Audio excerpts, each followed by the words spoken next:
On April 13th, the United States Navy began blockading the Strait of Hormuz. The goal? Force Iran to capitulate by cutting off its ports. 24 hours later, a Chinese-owned tanker sailed straight through it. The ship's name was Rich Starry. It passed through Hormuz, exited the Gulf, and continued on its route. No interception, no boarding, no consequences. China just broke the U.S. blockade, and what it means is bigger than Iran. Let me show you the timeline. April 13th, 10 a.m. Eastern Time. The U.S. military announces a blockade of all Iranian ports.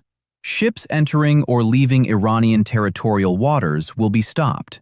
President Trump calls it maximum pressure. CENTCOM says it's enforceable against vessels of all nations. The message was clear. Iran's ports are closed. The world economy won't be held hostage. But there was a caveat buried in the announcement. The blockade only applies to ships going to or from Iranian ports. Ships transiting Hormuz to other destinations can pass freely. That's the loophole.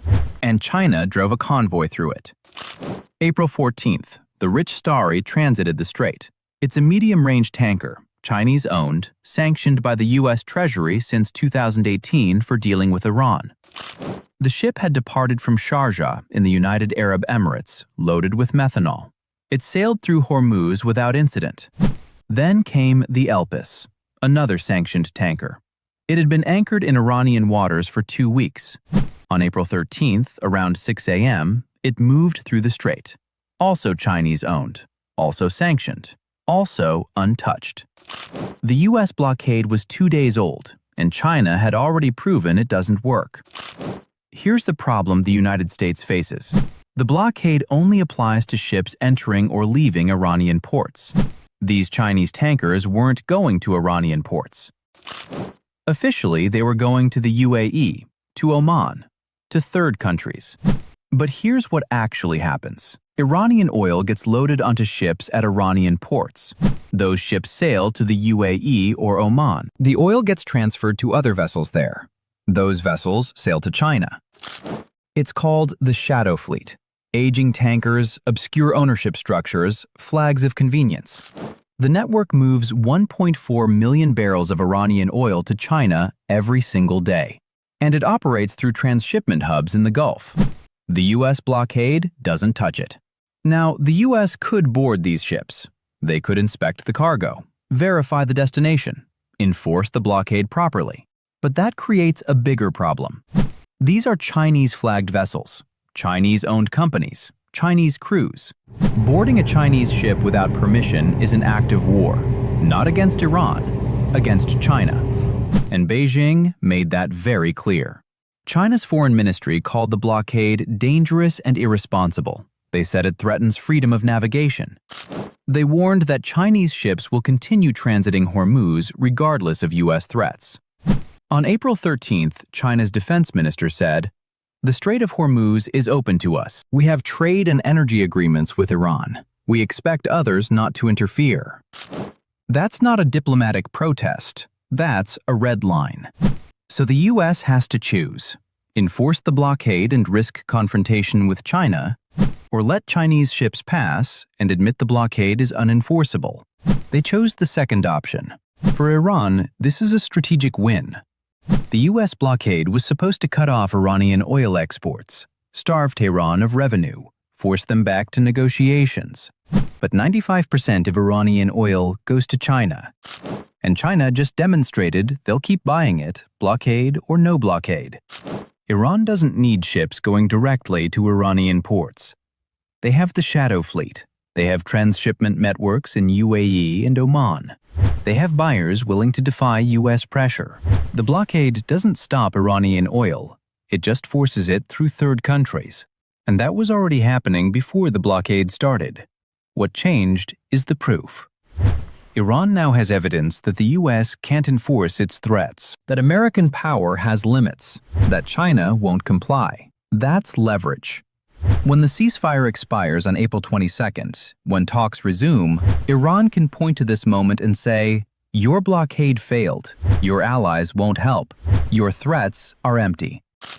The U.S. blockade didn't weaken Iran's position, it strengthened it. For the United States, this is a credibility crisis.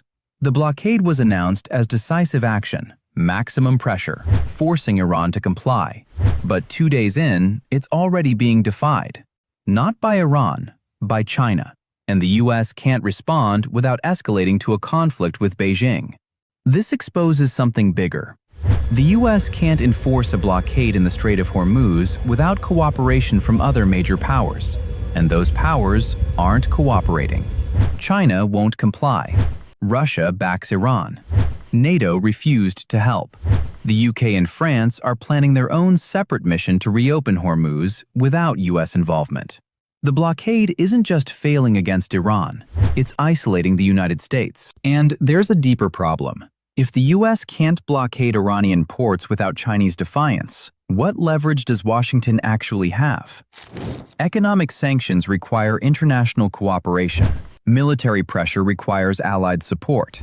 Diplomatic isolation requires consensus. China just demonstrated that the U.S. doesn't have any of those things. This isn't just about oil tankers in the Gulf. It's about whether American power can still shape global outcomes when other major powers refuse to go along. For China, this is a geopolitical statement. Beijing imports over half its oil from the Middle East. 1.4 million barrels per day come from Iran. The Strait of Hormuz is critical to Chinese energy security. When the U.S. announced the blockade, China faced a choice: comply and lose access to Iranian oil, or defy the blockade and challenge American naval dominance in a critical waterway. They chose defiance. And it worked. Chinese ships passed through without consequence. The U.S. didn't intercept, didn't board, didn't enforce. What that tells Beijing is that they can operate in Hormuz regardless of U.S. objections, that American blockades are negotiable, that Washington won't escalate to military confrontation over shipping. This has implications beyond Iran. If China can defy a U.S. blockade in Hormuz, what about Taiwan? What about the South China Sea? What about other contested waterways where Chinese and American interests collide? The message China just sent is, American naval power has limits, and we just tested them. So where does this go? The blockade will continue. U.S. destroyers will remain positioned outside Iranian ports. The announcement won't be rescinded, but enforcement will be selective. Ships going directly to Iranian ports will be turned back. Ships going to third countries will pass through. The shadow fleet will keep operating. Iran will keep exporting oil via the UAE and Oman. China will keep buying it. Russia will keep profiting from high oil prices, and the U.S. blockade will become a symbolic gesture rather than an effective tool. The ceasefire expires on April 22nd. That's 7 days away. New peace talks might happen this week, and when U.S. negotiators sit down with Iran, they'll be negotiating from a weaker position than before the blockade started.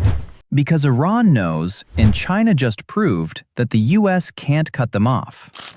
The blockade didn't fail because the U.S. Navy lacks capability. It failed because enforcing it requires cooperation from powers that have their own interests, and those interests don't align with Washington's. On April 13th, the United States blockaded the Strait of Hormuz.